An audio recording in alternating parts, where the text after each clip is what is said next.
ఇష్టం వచ్చినట్టు అరే బక్క జడ్చన్ నువ్వంటే నాకు ఇష్టం అన్న, ప్రేమతోనే తిడతాను నీ తమ్ముడు లెక్క. బుద్ధి ఉండాలి, ఇంకా నీకంటే ఎక్కువ బూతులు బ్రహ్మాండంగా మాట్లాడతా.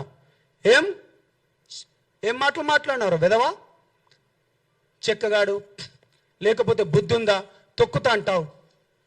అరే ఇది ప్రజాస్వామ్యం రా భయ్, నీకెట్లా మాట్లాడాలి, రాజకీయ పార్టీలు ఏ విధంగా పోటీ చేయాలో రాజ్యాంగం మాకు కూడా కల్పించింది, ఆ హక్కు మాకు కూడా కల్పించింది. కాబట్టి విశ్లేషణ పేరుతోని నేను చివరిగా మాట్లాడే ముందన్నా, మోదీ గారు భారతదేశానికి అత్యున్నత 2వ ప్లేస్లో ఉన్నది అమిత్ షా గారు. ఒక రాష్ట్రానికి ఉప ముఖ్యమంత్రిగా ఉన్న పవన్ కళ్యాణ్ గారు, ఒక మంత్రివర్యులు ముగ్గురు మాట్లాడుతున్నట నాకు సోర్స్ వచ్చిందట. ఇప్పుడు పవన్ కళ్యాణ్ గారిని అట అమిత్ షా గారు క్లాస్ తీసుకున్నారు, లేకపోతే జగన్ గారి గురించి ఇది మాట్లాడిండ్రు అని చెప్పడం వేరు, మాట్లాడేసిండ్రు అని చెప్పడం వేరు.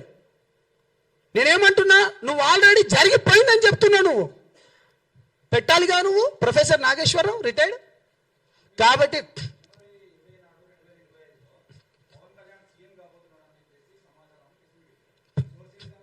ఏది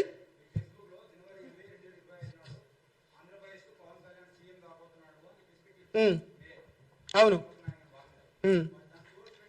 బీజేపీ ప్రభుత్వంలో ఉన్నప్పుడు నాకు కొంతమంది చెప్పినన్నా.